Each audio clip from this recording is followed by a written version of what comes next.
Welcome to Mary Alice. What did you do? We are a Desperate Housewives recap podcast with me, Erin McGee. Two best friends until we answer the ultimate question, Mary Alice, what did you do? Unless, of course, we have finished season 1, in which case, insert new mystery here. Yes, there's a lot to unpack on Wisteria Lane. Content warnings can be found in the episode description. So get comfortable and let's get into this week's episode. Hello! Hi! Welcome back. Today we're going to be talking about episode 11, Move On. What is very exciting is today's our first ever attempted double record day. Yes, so we've never batch recorded, so if next week we sound absolutely exhausted, you'll know why. And if we sound just as enthusiastic as always, then you better comment how well we've done to maintain our energy. Because it means we had lunch in between. Yes. Yeah. So a few episodes ago, we mentioned on the pod about the time my mother made cupcakes for you. Yes. And my mother heard that clip back recently. And so I have a little treat for you here, Erin. No. No. Don't mind the bag of ASMR. So I have some of Mother's cupcakes for you today. Kidding me? She heard that and she whipped these right up. I'm going to cry. Yeah, we've got little snackies for later to keep us going for the double record. Oh my goodness. That's so kind. She is the nicest woman. She is Bree Van De Kamp in real life, isn't she? Minus something. Minus a lot of things, actually. That's so nice. That's made my whole day. Oh. And so if you're listening, Maureen, perhaps it's time to cook up some treats for your daughter. Where's your contribution to the pod? She did come up with Desperados. That's true. Actually, we will be in eternal gratitude for that. We have said we would have this conversation before of who our parents were most like growing up on the show. And I've been thinking about this a lot. Because my mum thinks that I am a bit hard on Susan. And I think it's because my mum was a single parent, but I don't actually think my mum was like Susan at all. I see a lot of Lynette in my mum, and I wonder if that is why I am so protective of Lynette. Quite possibly. I think my mum's a solid combination of Bree and Lynette, but like with a dash of Susan, her sort of creative elements. Not her clumsiness or any of her annoying qualities. Yes. And my mother has probably like a negative percentage of Gabby qualities. Like there's no one more different. Yes. And to clarify, my mother has never stolen a random child's ADHD medication yet. Yet. Yes. Crucially. Yet. I just think that my mom has Lynette's sarcasm for sure. And also just that kind of the way Lynette's always going, you know, this is my situation and here's all it is on the table is very my mum. Yes. Love that directness. Yeah. And with that, shall we transition directly into our recap? You're so good. You're so on it today.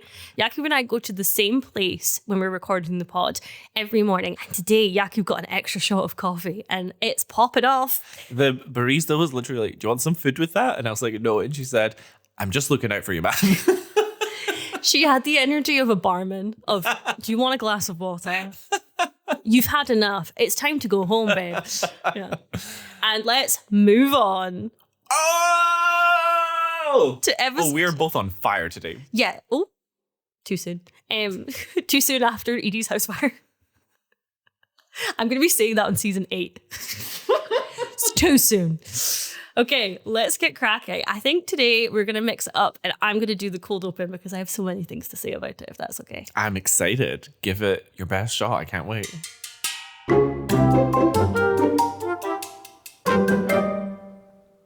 So Edie is in a stunning baby pink outfit. The trousers have a little bow attached. There's a matching pink bag and she's wearing this beautiful pink cardigan.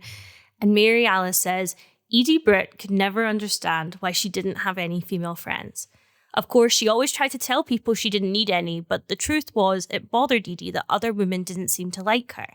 Even after moving to Wisteria Lane, Edie couldn't understand why her neighbours kept their distance. And then she met Martha Hooper. So we see the main girls for the first time, I think, through Edie's eyes, which is Edie moving into the lane and she's waving at the women, but It feels super cliquey. They are immediately whispering about her and talking amongst themselves. They're not welcoming her. And Martha Hooper comes over with a pie and immediately insults her outfit. She like points at her cleavage and like wags her finger. Like, I've also pointed out, like you mentioned, that the girls seem very cliquey and stuff. Mean Girls energy. We've always said Edie's like one of her favorites. Yes. You're going to watch me turn on all of the main characters over the next 2 episodes. it's really hard because what I like about this show is that the women are complex. We've spoken about this a little bit before, which I think is my new catchphrase, because every time I listen back to the pod, I hear myself say that. And I'm like, what haven't we spoken about before? These women look entirely different when we see them from the other characters' perspectives. Yeah. This is the only time I've written out the full Mary Alice monologue because I love all of it. So we get a flashback sequence showing Edie and Martha together through several shared moments in their lives. Mary Alice says, within 5 minutes, Mrs. Hooper managed to dispirit what Edie was wearing. In fact, every time they got together, Mrs. Hooper insulted her. She made fun of everything, from Edie's makeup to her taste in men. Yes. There it is. There's that yes we've been waiting for. Yes. Mrs. Hooper could be cruel, offensive, and downright mean. But Edie didn't care because she was the first real friend Edie had ever had. But now Martha Hooper was missing. She had vanished without a trace, and Edie was not embarrassed to admit that she needed her back. And you see a clip in particular of Martha and Edie laughing together. And it's so beautiful. And it plays completely into what we know about Edie, which is just good writing, that she loves honesty. Of course she was attracted to Martha, even though Martha was cruel, because Martha was straight up about it. She wasn't these women who are talking and whispering behind her back. Yeah. Oh, it's so sad. It's so sad. Martha is... Oh, there's a moment where they walk past a man that Edie is attracted to. And Martha's kind of telling her off for it. And Martha is wearing a wild geometric pattern shirt. The very fitting for Martha. Yes. So, anyway, after that beautiful montage, a cab pulls up. And Diva enters. An absolute legend. Yes.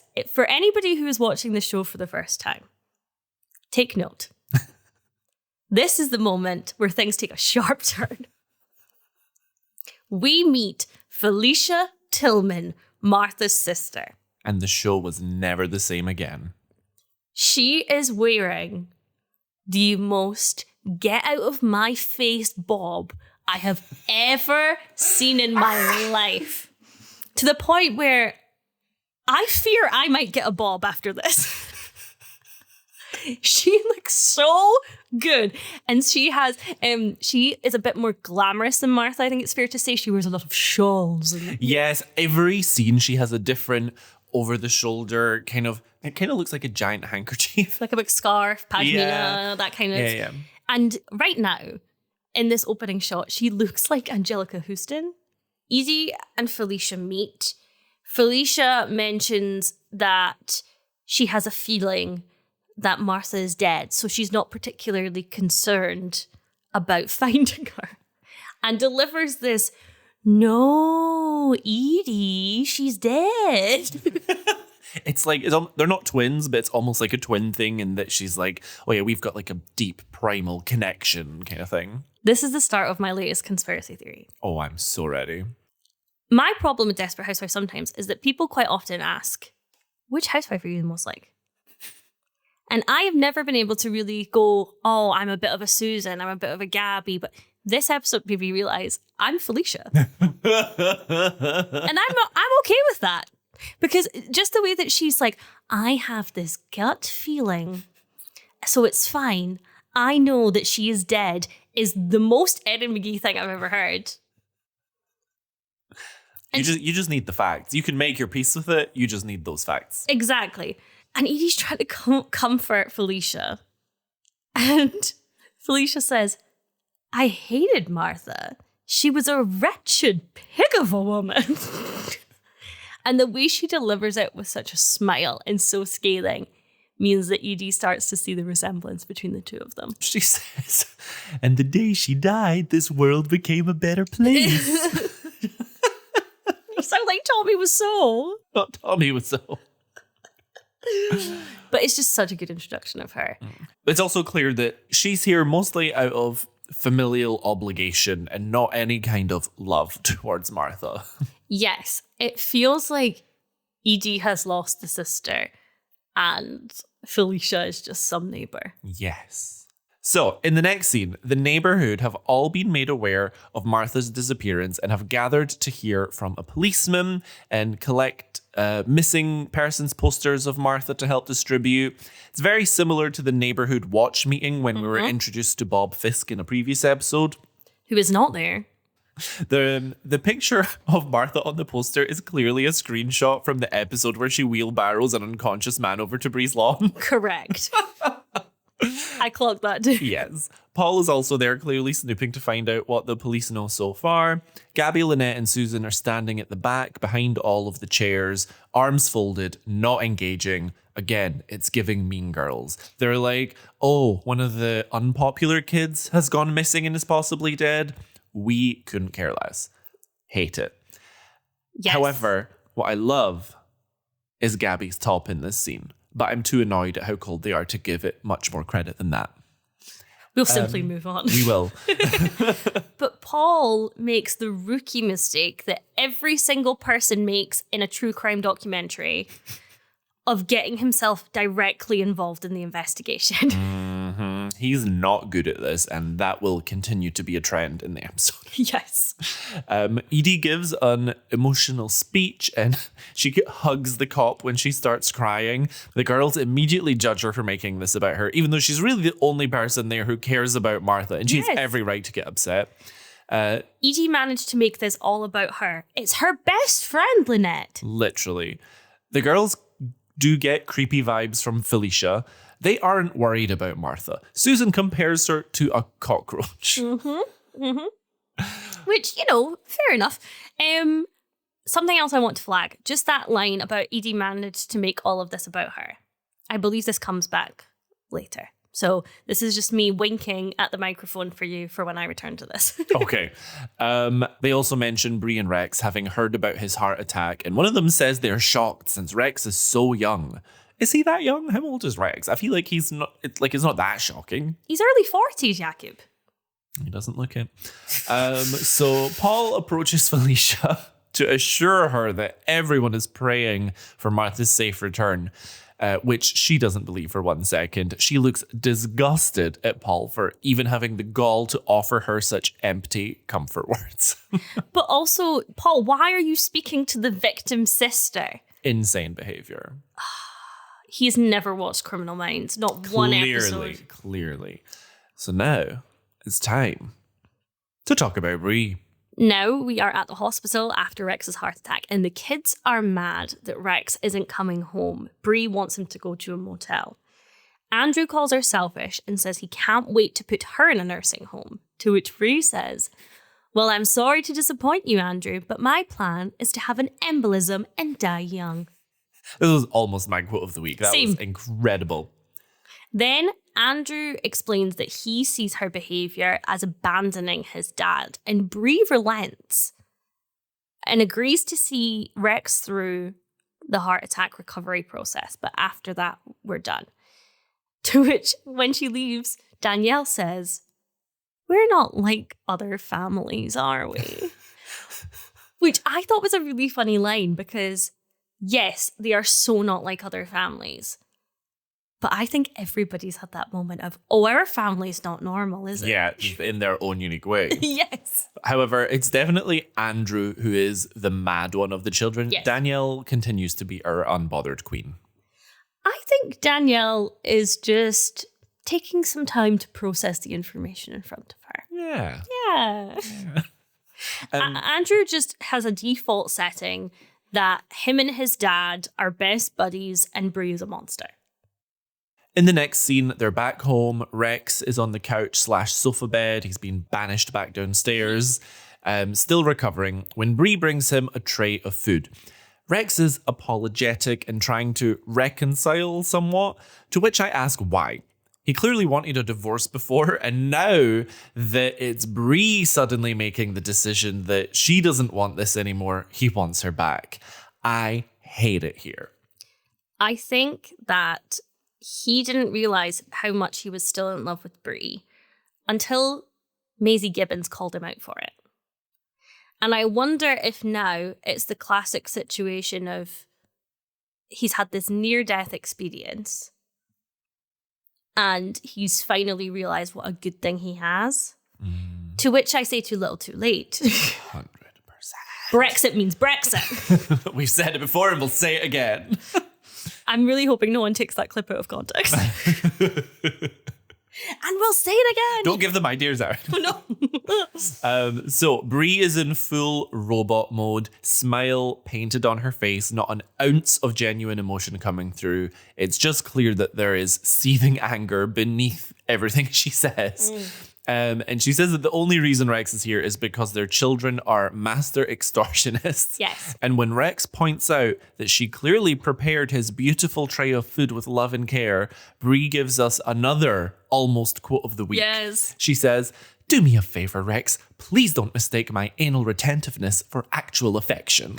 And then she walks away, removing a small vase of flowers from the tray as she leaves. I think it's really interesting that before, Rex thought that Bree was this mindless robot doing all of these things and doing these acts of service. But it's those very same acts of service that he now is saying are proof of her affection. So what is the truth, Rex? Rex is definitely like, he just goes with the reasoning that is the most convenient in the moment. The next scene, we are at the pharmacy and Bree is trying to get one of Rex's prescriptions. And we meet the pharmacist, George. I'm going to say this immediately, right off the bat. In the entire run of the show, all 8 seasons, George is my least favorite character. I hate him so much, and I cannot wait for the inevitable conclusion of his storyline already in season 2. Now, Jakub, you might be thinking, Erin's being very rude. Why is she on her phone all of a sudden? Well, there's a reason. There's a method. I'm scared. Jakub Tansey, this is your life. Wait for Sunday so that I can discuss George Williams with you.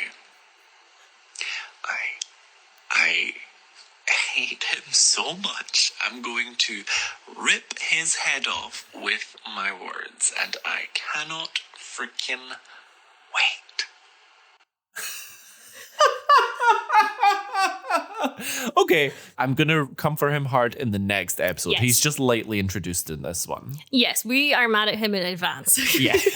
Take note. Be prepared. So George compliments Bree, and Bree mentions that he is always nice to her.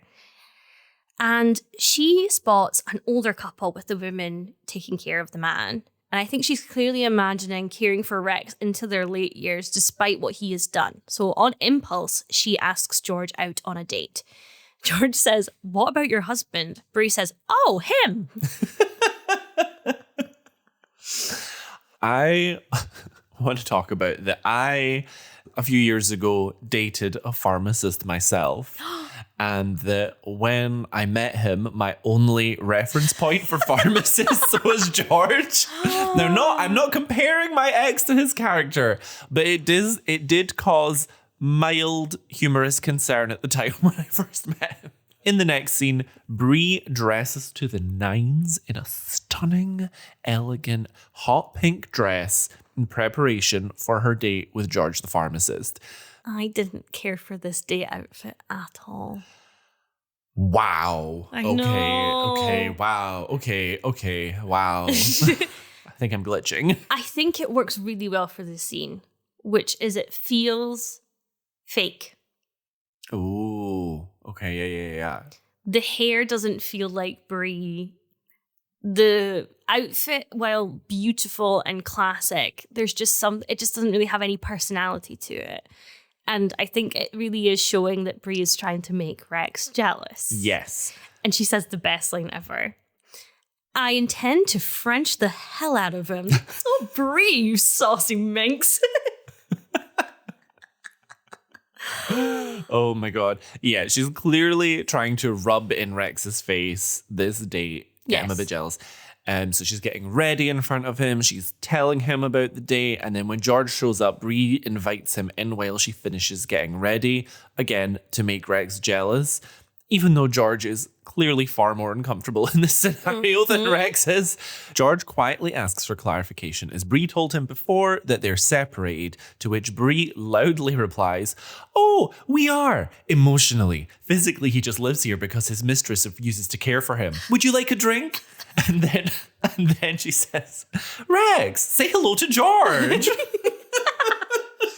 She's definitely trying to torture Rex a little bit, and I get it. But I feel like when you're that obviously doing something just to make someone jealous, it's going to have the opposite effect because it almost feels like, oh, you're trying so hard. Maybe that means you feel something for me, and this is so obviously not genuine. I agree. I think if you are trying to make somebody jealous, you have already lost them. There we go. That's the tea. That's the tea. Take my unsolicited dating advice. We've not had unsolicited dating advice in a while, so I'm glad it's back. Yeah. Here's a point that I have, but I don't know. And I think this might get me in trouble, so I'm sorry if it does. But is there something about Rex being a heart surgeon and George being a pharmacist? Because they're both medically trained, but Rex's title is very much emphasized in this scene that he's a doctor. Like, hello, George. Hello, Dr. Van De Kamp. It feels a little bit like maybe a power status thing. Obviously, they both have medical training. I think pharmacists also have to have degrees as well. But I wonder if it's more about how the social status of the job. Yeah, and I think Rex very clearly does not see George as a threat. Yes. Yeah. So Rex gets the giggles and Bree's having her full-on pageant smile, and we get my quote of the week. Oh, I know exactly what that is. George says goodbye to Dr. Van De Kamp, to which Rex says, "Please, you're dating my wife. Call me Rex." Excellent line. Not the line I thought. Oh. So I'm gonna backtrack slightly. When George and Rex are alone, Rex essentially tries to put George down by very directly telling him that Bree is only going on a date with him just to do anything in general to make him feel bad. And then immediately Bree walks in with the flowers George brought her, which she places near Rex and says, "My quote of the week." Oh. While making direct eye contact with Rex. "Oh, these flowers are stunning. They're the best ones I've ever gotten." And I think it's just the delivery for me and the timing. It's so funny. I was crying. This is something that is really interesting to me, is that I find couples who are fighting in this playful way so endearing. So as a not couple, Bree and Rex together in this moment are more fun and playful and endearing to me than they've ever been so far. Yes. Our next scene is Bree and George in the car post-date. And I just want to flag that George's cadence when he speaks is so darn creepy. Mm-hmm.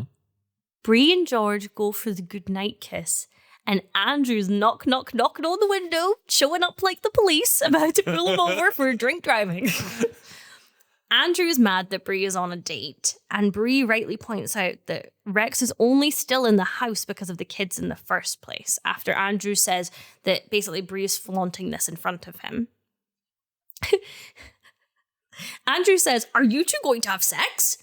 And Bree says, "No!" And George looks so sad. Until eventually Bree lets slip that Rex cheated. Andrew calls her a liar and runs off. And I do want to talk about this a little bit. Yes, me too. Should Bree have told the kids about Rex's affair? Oh, okay, so no. Because maybe, but like not without having talked to Rex. That's something that is like a family discussion. I do think she did accidentally let it slip because it was like an escalating argument. So I don't think that Bree has maliciously or intentionally let it slip. Neither do I. What I wanted to say is that, I mean, it is sad. It's just it's a very childlike and believable response from Andrew to like call her a liar and walk off, because he obviously puts his father up on a pedestal. And I think, that's just been shattered for him, and he's kind of just in denial of that. I think that Andrew has been really convinced that Bree is the sole reason for the separation and the problem in their relationship. So this completely shatters that belief for him. The idea that Rex, this kind of superhero that he has been the one that's done this, really. Yeah, because children can see things very often in like black and white. I also agree that Bree has not done this maliciously. I think it's important that the scene before, Rex is saying that he is surprised that Bree hasn't told the children. Whether or not Bree has just not been wanting to say it out loud to the children and having to face that, or whether or not she was genuinely trying to protect her father, their father, I suppose is up for debate. But through a scene later, I get the idea that this entire episode, every action that Bree does is showing that she is so completely still in love with Rex. I think at the bare minimum, it shows that she still has respect for him of some description, whether she cares for him or not anymore. And yeah, that's going to become apparent from the next scene. So Bree is packing up Rex's things for when he's ready to move out, and Andrew decides to help her, having spoken to Rex, who confirmed to him that Bree wasn't lying and has now come full 180 being Team Bree. It turns out you were telling the truth. Well, yeah. I was furious. But again, black and white. It's like, oh, so actually my father did something wrong here. Okay, he's the villain now. Bree is perfect. And again, there's no nuance. Yes. So he's now questioning why he's letting him stay with them, accusing her of being a pushover, telling her to forget about what he and Danielle said, and he'll even help her kick his ass out the house. Kids in particular, when they're trying to process their parents splitting up, are needing concrete answers. And this happened because of this. And it's really hard to entertain the idea that there are so many factors that contribute to a marriage not working out. Especially because at that age, you've likely not had much romantic experience yourself. Yes. So you just literally can't relate. And in a rare moment, Bree shows some genuine emotion and gets very real with Andrew, explaining that although she's absolutely done with Rex, he will always be the love of her life, and that he gave her the most incredible 18-year marriage, and demands that for this, Andrew respects him. And Andrew's very receptive to this. He's very unlike Rex in that we've seen every time Bree lets her guard down around Andrew, he connects with her. Yes. Unlike Rex, who, as you pointed out before a few times over the season, seems to hate the real Bree. Yes, and I think what's really, really interesting is this is the first moment, I think, because it pans to Rex overhearing. Yes, he thing. overheard, yeah. Because Bree wasn't delivering this to Rex, he finally understands that none of that was manipulation, that all of it was real. It's like he's got in perspective on it for the first time because he watched the interaction as an outsider. Yes, he has the literal distance away from it to see. And in this situation, obviously there has been infidelity, but they were going to separate anyway. And I think one of the hardest things when you're a young person who is learning about love is that people don't just break up because someone has done something awful to the other person, because somebody has cheated on them, or because somebody has been abusive towards them. Sometimes two people aren't meant to be together, or the relationship has run their course, and that can be even more heartbreaking. And I think that's what's going on for Bree here. It is. And I think Rex's expression when he overhears the conversation is, or at least the way I read it was, this is the first clear moment where he realizes himself or has become aware of his own feelings that he has messed up big time. Yes, and I think it's the first time he has been able to process that, oh, she isn't a robot. I have broken this woman's heart. Yeah. And this is why we hate you, Rex. I'm glad Rex is on the same page as us now.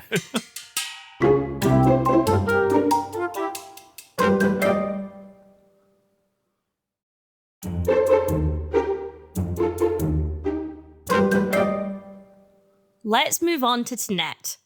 Tanette. And listeners, I want to let you know in advance that I will not be taking questions at this time. I will be merely stating facts. I hate this man, Jakub. I hate this man so much. He is the worst. He is the scum on my shoe. He is my sleep paralysis demon. He is the devil. I want nothing to do with him. I'm sick of seeing his face. I'm sick of talking about him on this podcast. Anyway, let's kick off their arc together, shall we? Woo!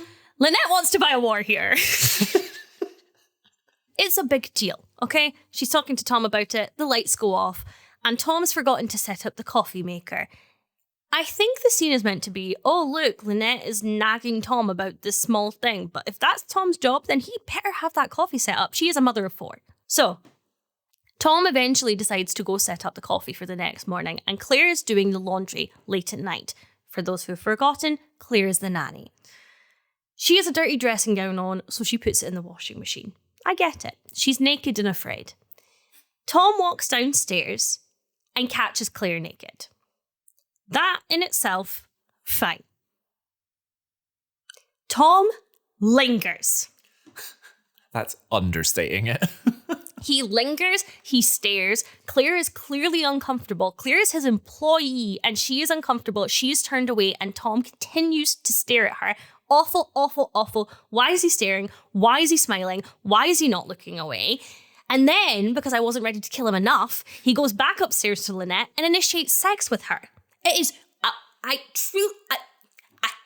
Jakub, you talk. I mean, what you've said is fact. My main notes for this scene are to do with nothing that you've said, though. So, do you want me to give my thoughts, or do you want me to give you a second to breathe and continue on your rant? I think it's for the best that you... Okay. So something I noticed at the start of this scene, which is something that is common for the first scene of each woman's arc, is that each woman's arc opens with a close-up shot of Martha Huber's missing persons poster, and then immediately pans or moves and reveals that the women are, just busy with their own lives, not caring at all about missing Martha. Lynette, in this scene specifically, is making a list of things to do for the next day, looking for a new water heater, and she's using the back of the missing persons poster as a notepad. And it's subtle and it's small, but it again points out just how little concern these women have for Martha. And that's my takeaway from this scene. Next time we see them, Claire comes down for a coffee and admits to Lynette, who is completely impervious to this, that she has been avoiding Tom since the event. Eventually, Claire tells Lynette the story and Lynette laughs, but immediately makes the connection. And I'm mad, and so is Lynette. Yeah, the connection that's why Tom wanted to hook up the night before. Yes.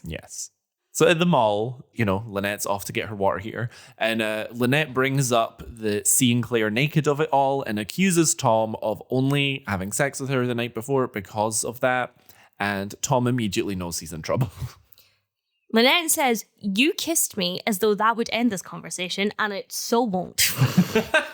Nope. And it is that type of dialogue that reminds me that Lynette is my mother. My goodness. The conversation continues, but now we've cut to them driving home at night. Yes. But it's like a seamless conversation. So I'm like, how long did they pause this conversation for? Anyway. Well, parking might be a nightmare. Truly. Lynette doesn't care that Tom found her attractive. What worries her is that Tom is clearly denying it. Yes. And she says, we've talked about our crushes before in the past, so why is this different? Lynette literally stops the car and causes a traffic jam, refusing to move until Tom admits that he has the hots for the nanny. A woman from the car behind knocks on the window, and we have this interaction of the woman politely asking Lynette to get a move on, to which Lynette says, "My husband won't admit he has lust in his heart. Can you give us a minute?" Excellent. Lynette is so funny.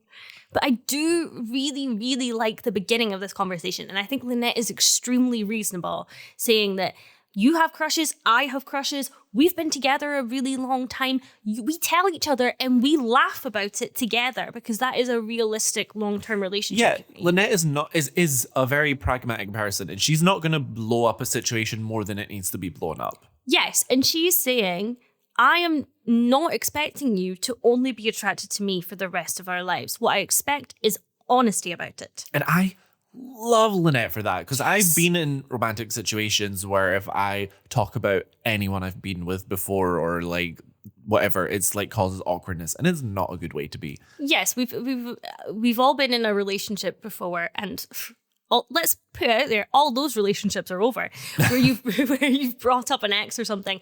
And I could be like, oh, my boyfriend when I was 11. And they go, oh, what's he like? Come on. Hate it. Hate it. So Tom gives a somewhat romantic speech saying if he thought there was any danger of having Claire around that he'd get rid of her, etc. No. And Lynette is satisfied. So they kiss and make up and drive off. But Tom still denied that he's attracted to her, which from the way he was staring earlier is 100% a lie. I think Tom should be put in stocks in the town square and we should all throw rotten fruit at him. What fruit would you pick? It's not fruit, actually. I'm going to throw beetroot because it stains. Tom, to me, is like a child who reactively lies when he's in defensive mode and then digs their heels in the ground and commits to the bit. He started off this conversation saying he's not attracted to her and he would rather have beetroots thrown at him than confess that truth. Yes, he's definitely a double downer. Yes. Yeah. The next scene, Claire is cleaning and she starts to clean over the table. And in front of Lynette, Tom is looking down Claire's cleavage and it is absolutely disgusting because, again, Claire is not consenting to any of the sexualization that is happening of her. She is an employee. She's just there to earn money. We get a full Tom POV because the breasts are like swaying in slow motion. Tom looks absolutely catatonic as he comically stares. It's ridiculous. It is meant to be funny, and you know that because the funny kind of music's playing and it's in slow motion. I am repulsed. Well, it's Tom's POV, which is why it's played as funny, because to Tom, it's not a big deal. Yes, but also to Lynette, she's kind of not smirking, but kind of, I told you that you fancy her type of thing. And again, I just don't like any way this situation was handled from the writers, because Lynette's reactions, I think, are somewhat reasonable. Tom, unforgivable. Unforgivable, send the man to the stocks. I love how you were like in classic Lynette apologist fashion. You were like, even Lynette was like smirking and I hate this. But Lynette did nothing wrong. Yes.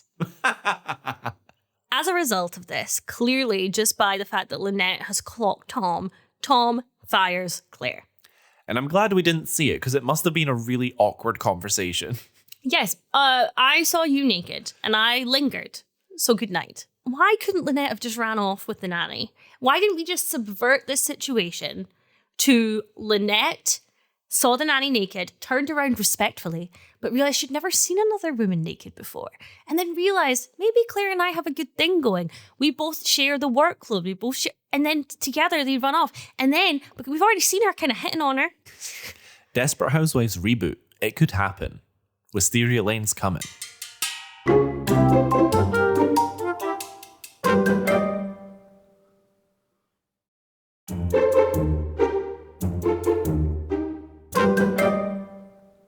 So Gabby is complaining to Carlos's lawyer about money. Yeah. Their Their bank accounts are frozen and she's running out of accessible cash. Yao Lin, her maid, suggests selling some of her jewelry, which she says Gabby rarely wears, and most of it is ugly anyway. I love Yolin. She's one of my favorite characters. The lawyer makes it clear that the judge won't agree to unfreeze much until they get Carlos's passport, which we saw her throw into the fireplace in the previous episode. The lawyer suggests Gabby gets a job, to which Yao-Lin laughs. Gabby is not nice to the people who work for her. Indeed. And I remember in the first episode where Yao-Lin comes in and she kind of covers for her and John. Yes. You mentioned, maybe this is a sign that like Yao-Lin like really likes Gabby. Nope. No. Hard to know. That was me trying to give Gabby any redeeming qualities. And Lol. it was rough the first few episodes. So the next scene, Gabby is handing over her modeling portfolio to the agency, and she is talking about the fact that back in her old modeling days in New York, she made $10,000 a day.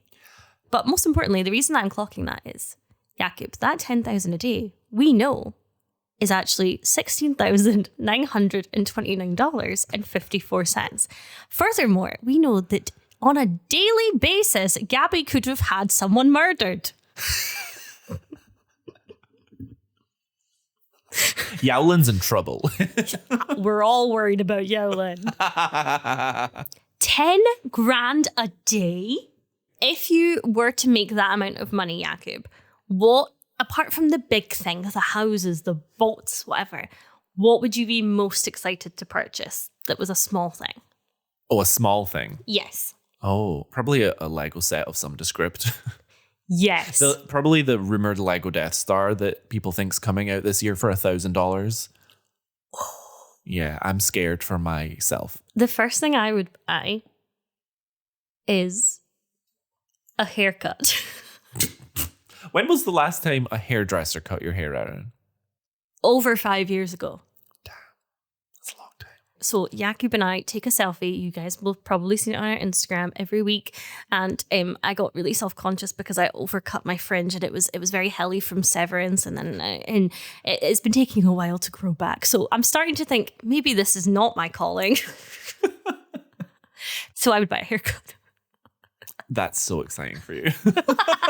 You could not have sounded less interested. Well, in that as you did say in an early episode, if we get 5,000 followers, she's going blonde. She's going blonde. And I will not be doing that myself. Okay, so the agency worker offers her a car modeling job at the mall for $300 a day. The other option is a sci-fi convention warrior princess, which, to be honest, I would have been more Sounds fun to me. Like, let's get Gabby at Comic-Con. Hell yeah. She would do so well at Comic-Con. Oh, yeah. It's clear that Gabby thinks she's above it all, but the guy is like, this is the countryside you're in now, honey. This isn't the big city. Yeah, he's like, we're the only modeling agency in a billion block radius. Yes. So Gabby reluctantly agrees to do the car job. Indeed. So we then will cut now to the scene where Gabby has taken said mall job. She is at the mall. Is this product placement? Because they keep naming the type of car it is over and over again. Maybe. I don't know. It didn't occur Sponsored to by me. this car. Maybe. Big car. Come find us. Big car. Big vroom vroom. So Gabby is standing... Oh. I'm so sorry. Gabby is standing on a platform in a prom-like deep ocean blue gown type thing. It's very prom. Yeah. A car is behind her on a turntable, which she's announcing all the features for rather unenthusiastically. Her mic squeaks and she gives the AV tech lady a look who offers her a thumbs up in return. So Gabby sees Lynette and Tom out shopping for their water heater from earlier. They clearly don't have it yet. They don't have anything big enough in their hands that could be a water heater. Anyway, they're heading her way. So she panics and wraps up her little car speech by saying, and also has other cool car features, and then jumps off the platform. She tries to run off, but her dress is caught in the turntable until Tom and Lynette eventually run into her. Gabby tries to pretend she's just out shopping. The AV tech lady helps her get unstuck, and Gabby pretends this is her shopping buddy. Sarah. And I'm sure that Sarah is lovely, but let's just say that she doesn't look like someone that Gabby would socialize with. Yes, because as previously established, these women are very cliquey and mean. Yes. But Lynette, I think, knows immediately what's going on. Oh, 100%. Gabby's clearly lying. Yeah. She's still holding her mic, for God's sake. I forgot that she was still holding the microphone. Oh my God. But Lynette just kind of nods along to it all before getting on with her day. I'm unsure if she was being a good friend by not acknowledging it since Gabby clearly didn't want to, or if she just couldn't be bothered with Gabby's nonsense, or if she was too distracted with the Tom situation, or if she genuinely believed Gabby, although I think that's unlikely, or just didn't care. But in any case, it was kind of awkward. Gabby is at the house and she seems to be sorting out a bunch of bills when the electricity goes out. Gabby takes out her purse, takes out cigarettes once again. Oh, does she? I missed that.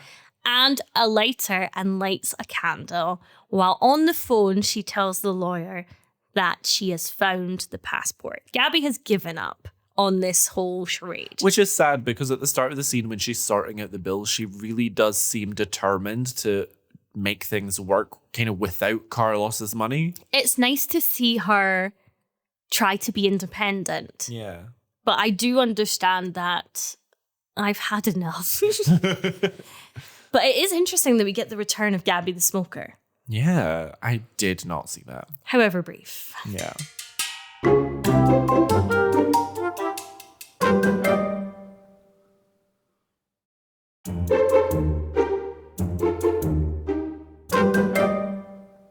Susan and Mike are hanging out when Carl turns up with some tax-related paperwork for Susan to sign. He meets Mike for the first time in this scene, who excuses himself fairly quickly. Susan really did let go of her anger towards Carly in the episode before, because they have kind of a nice rapport here. Yes. So at the very beginning, Mike and Susan they're all over each other like chicken pox, basically. And it again, very high school, grabbing each other's butt. And Carl shows up, and Carl and Mike have this weird macho handshake thing, sizing each other up. My question is to you, Jakub. Have you ever introduced a partner to an ex? No, but my 2 most recent exes I did end up staying friends with. So I foresee that in my future. Yeah, and I don't think it would be awkward. And if the person I'm dating in that hypothetical situation finds it awkward, they're probably not the person for me. And that goes back to what we were talking about earlier. This is going to be a classic one of those. I am not saying this for everybody in every experience. However, I do think that queer people in general are a lot better at this than the straights. Oh yeah, there's such there's just a much more blurred line between friendship and dating and other things when it comes to the gays. And yes, I feel like it's more common for the queer people in my life to remain friends with exes than the straight people. I'm generalizing, I know. So Carl mentions that he heard about Julie the Vampire Slayer's birthday plans, and also that Brandy and him are over. R.I.P. Carly.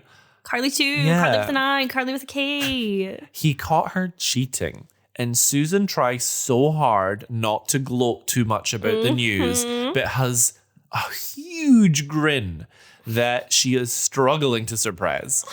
Carl, who is seemingly sad about the breakup, essentially guilts Susan into inviting him to Julie's birthday dinner in this scene. But I'm just kind of like, he is Julie's father. Why was he not invited in the first place? I agree. The only thing I can think of is that perhaps Julie didn't want any drama at her birthday. Yes. Yeah, or maybe she had a separate plan with him or something. Yeah.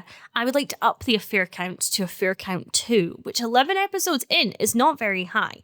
If you're listening at home and thinking that we didn't have the original Carly affair, it wasn't on screen. We didn't really hear about it in the show. It seemed like something that everybody was very much in the past. Yeah, it was pre-established lore. Pre-established lore, thank you very much. Yes. Because I had no idea where that sentence was going, even as it was coming out of my mouth. You're welcome. Susan is just the queen of inviting people when she doesn't want them to be there. Oh my God. And for that reason, Susan is my worst neighbor. Yes. Because I despise if I have made plans with someone and they just decide to bring someone along. No, I made plans with you because I have stuff I want to talk about with you. You're inviting this person that I vaguely know. I'm not going to open up as much. Now I'm in for an evening of small talk and I'm hating life. I am so mad at Susan for that. I am very with you. I think it's such a weird one when a friend or anybody wants to bring somebody else additional. Because the polite thing to do is to go, do you mind if such and such comes? But there is no polite way of saying absolutely not. Yes, exactly. So you're kind of trapped at that point. Yes. Now, I understand it's in this specific situation. Obviously, he is the father of Julie. It's a bit different. But it's the principle. And you know that Susan's going to do it all the time. Yeah. She's an invitation slut. Ugh. Episode title. Susan is an invitation slut. Susan and Mike are macking like little teenagers, and Susan again interacts with Martha Hooper's missing poster by flipping it over. Sorry, I was like, macking? What the fuck is that? Like macking. Sure. Anyway, please continue. Like lip smacking. Well, what would we have said when we were in high school? Because it was very high school again. Pooling. Pooling. They're pooling. Pooling, yeah. So mid-Mac. Now I'm starting to think if I made The this new word up. mid-Mac from McDonald's. Big Mac. No, that's a thing. Big Mac. Come sponsor us. So, mid-makeout session, Mike drops the L word. And Susan says, well, that's great. Susan says she wants to say it back, but she isn't ready. So, this is actually quite a funny scene. I just think it's interesting that this is the angle that we're taking, that Susan is the one that's not ready, when it's been canonically established that only 6 episodes ago Mike was still in love with his dead wife. Yeah. Yeah, that whole ex-dead wife thing is really like when it's convenient for the plot. Yes.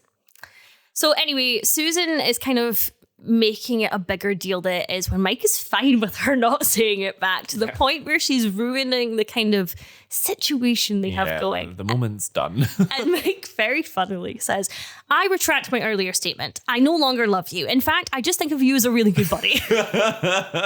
Funny Mike, he's back, Funny baby. Mike.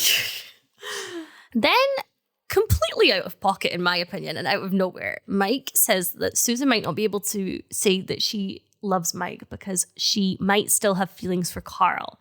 He's basically saying, well, you hugged the father of your child and you invited him to his own child's birthday party. So I think it's very unlike Mike to get somewhat jealous in this way. Or maybe it's not jealousy, but I don't know. It just felt very off-brand. it feels weird that Mike, who is very secretive about his past, is kind of trying to weasel into Susan's past. Yeah. I don't know. I just thought it's it. odd. I mean, it's not a deal breaker for Mike, but it was just odd. So Susan, because she's an invitation slut, invites Mike to Julie's birthday party. That is the episode title. And I don't agree with this in any way, shape, or form. She's making Julie's birthday party about herself. Which is why I would like to circle back to Lynette's line. Edie finds a way to make everything about herself. Mm-hmm. When in fact, that belongs to Susan. So Mike says that he doesn't want to go to Julie's birthday party because he has a basketball game tomorrow. Well, at least he's branching out and not going to the cinema again. Maybe there's nothing on this week. He's seen everything. He's seen it all. They're like, Mike, please go home. So in another scene, when the police find Martha's abandoned car, everyone in the neighborhood gathers to form a search party in the forest where it was found. Wild that Paul didn't dispose of the car. I think that Paul is trying to make it look like Martha has ran away so that she has abandoned her car in the forest. I feel like there's other places you would park a car. Take notes from Bree, who literally had a car stolen intentionally. Yes, and also Paul is not good at this. He is not, and I have written that down, and it will not be the last time I write it down. This is the outfit where Edie is really giving early noughties Paris Hilton with the sunglasses. Oh, totally. Everyone is there. Even Ida Greenberg shows up. I have in all caps. Ida's here. Our girl, Ida. And as our main ladies, minus Gabby, who I assume at this time is working at the mall, are walking through the forest, Susan tells them that Mike dropped the L word, and they all gasp in excitement, which causes Edie and Felicia to run over thinking they found Martha's body. And then, again circling back, Edie points out that Susan always finds a way to make it about herself, which is a nice callback, again, to that first scene. Exactly. Ida, Edie, and Felicia running over are like my cursed Powerpuff Girls.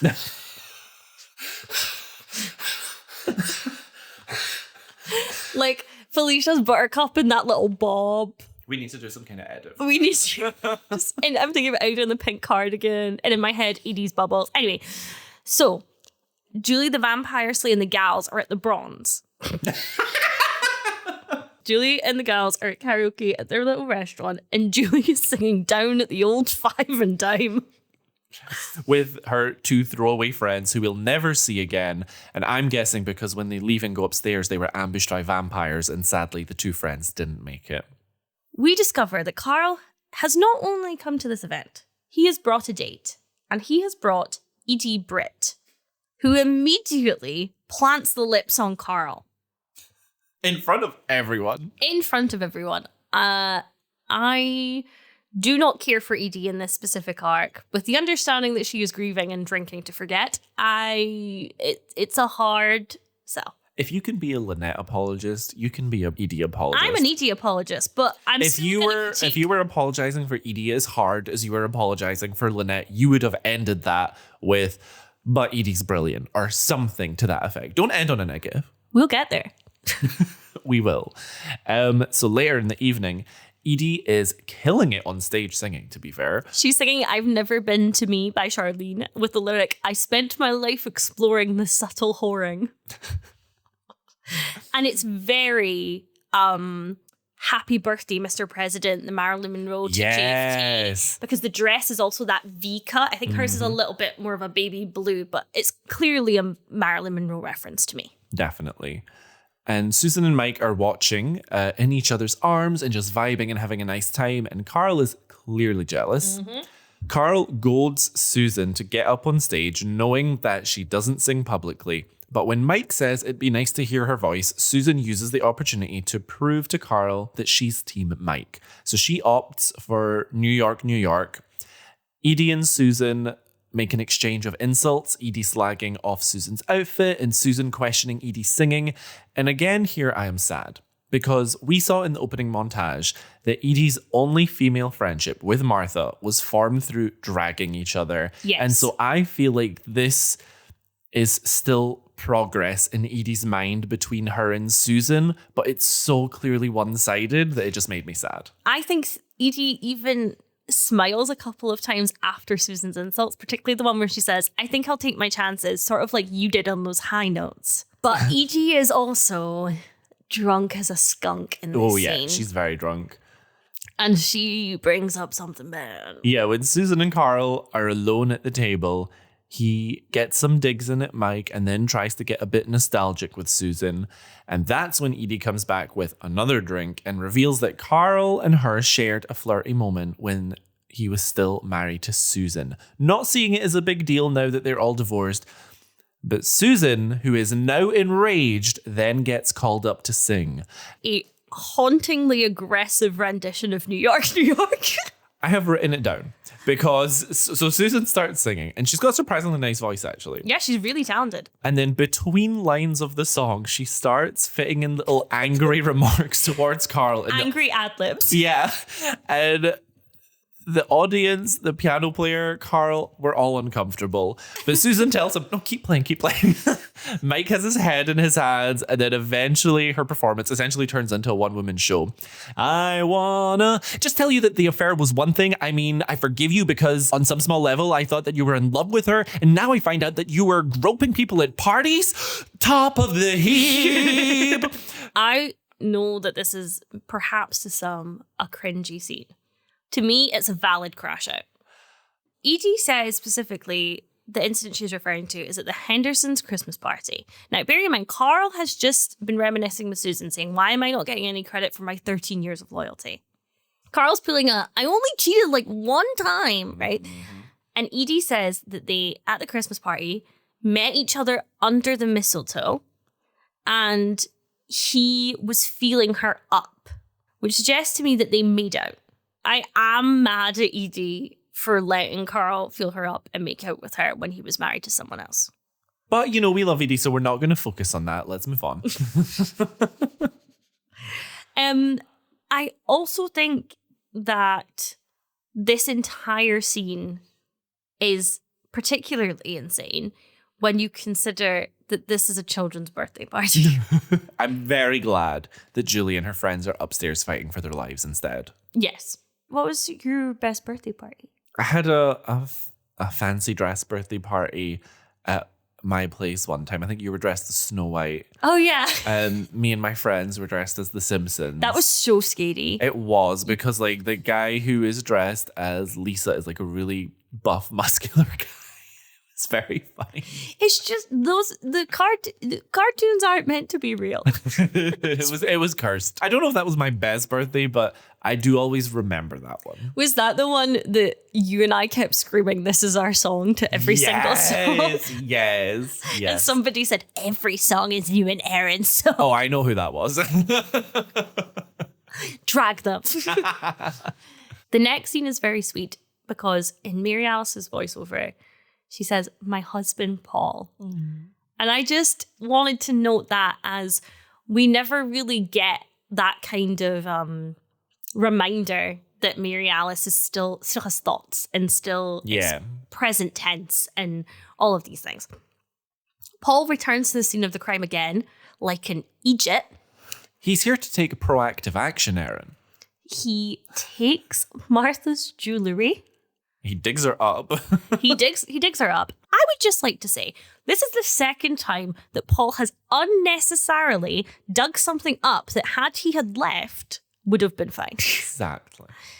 In an interesting choice, Paul takes Martha's jewelry and plants it because he's getting ready to frame someone.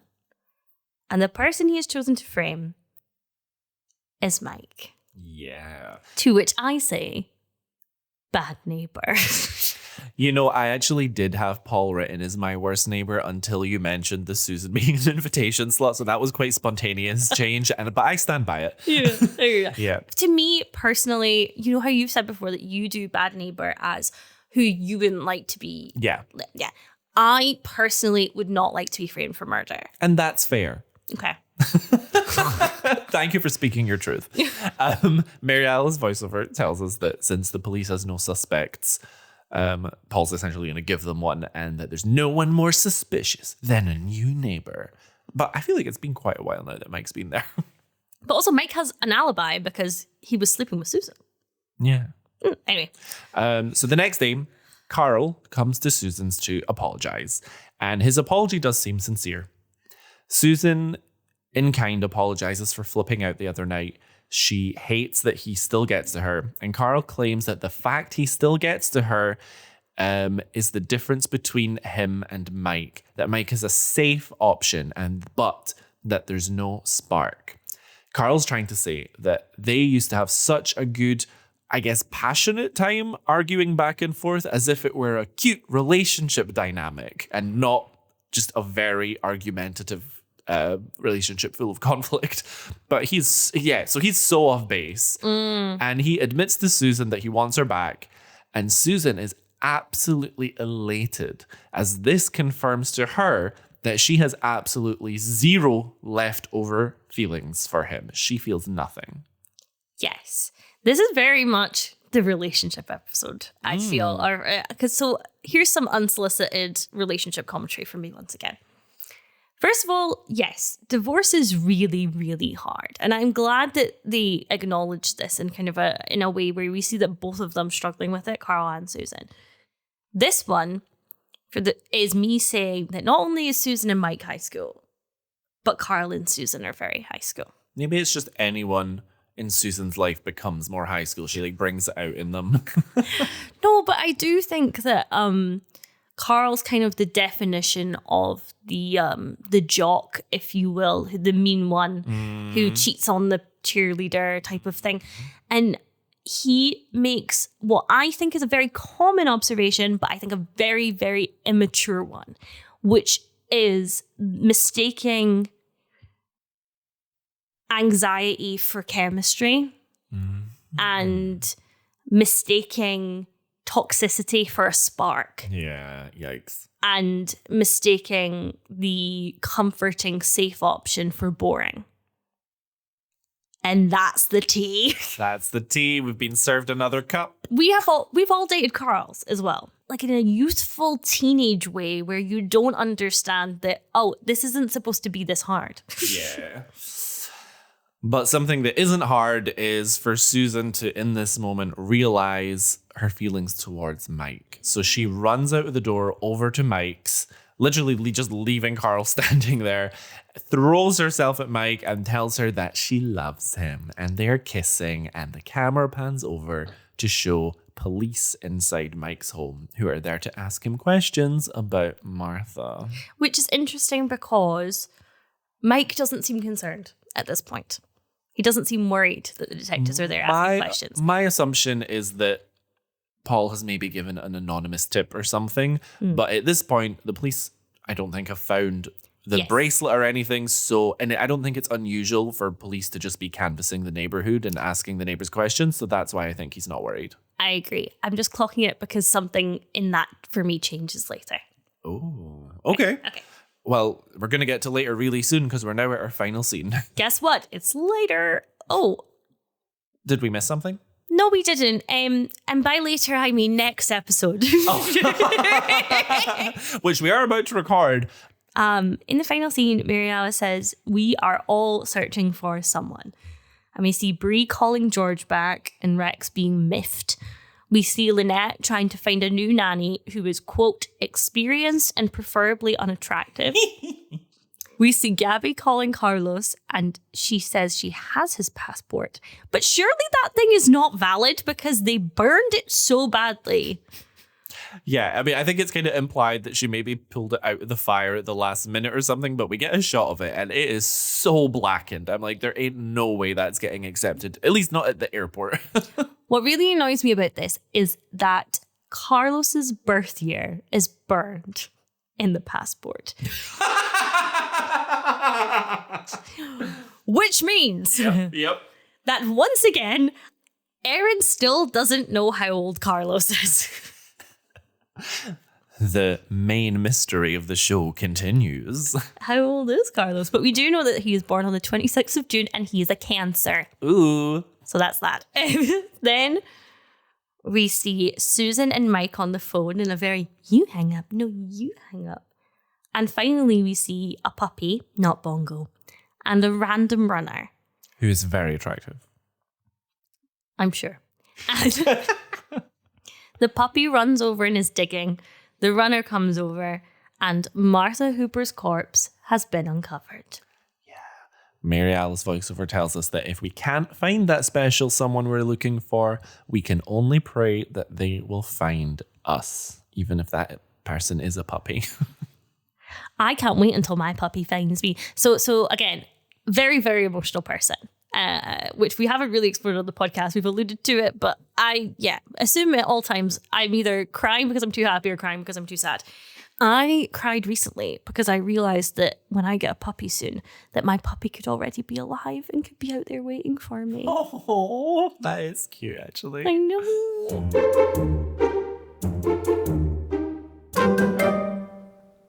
Something that annoys me is that this is Julie's birthday. Yes. Last episode, Julie says that she is 13, which would mean this is her 14th birthday.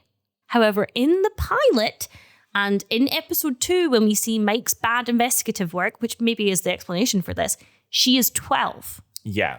What's concerning me is that I'm pretty sure Zach is meant to be 16. And I wonder if they're aging Julie up so it's 14 and 16 instead of 12 and 16. Honestly, my gut instinct is that they needed a setting for Susan's storyline where Mike and Carl could be there and they just picked an age. And I really think we're giving the writers too much credit. So, great episode. Great episode. But to be honest, I just can't wait to get started on the next one because I have so much more to say. It's one of my favorite episodes of the season so far. Ooh, well, in that case. In fact, I say that. It's one of the episodes I'm most passionate about in the season so far, not necessarily for positive things. I have a lot to say. And you're going to say it. So let's wrap this up. Thank you so much to everybody for listening to us. As always, stay desperate. Thanks for listening to this week's episode. Be sure to check out our Instagram for visuals, behind the scenes content, and more. You can find us by searching for Modded, that's MEWDYD. Or just search for Mary Alice, What Did You Do? This podcast is brought to you entirely by us, Erin McGee and Jakub Tanzi. If you're enjoying the show, don't forget to leave us a review. It really helps us out. Join us next time for another episode of Mary Alice, What Did You Do?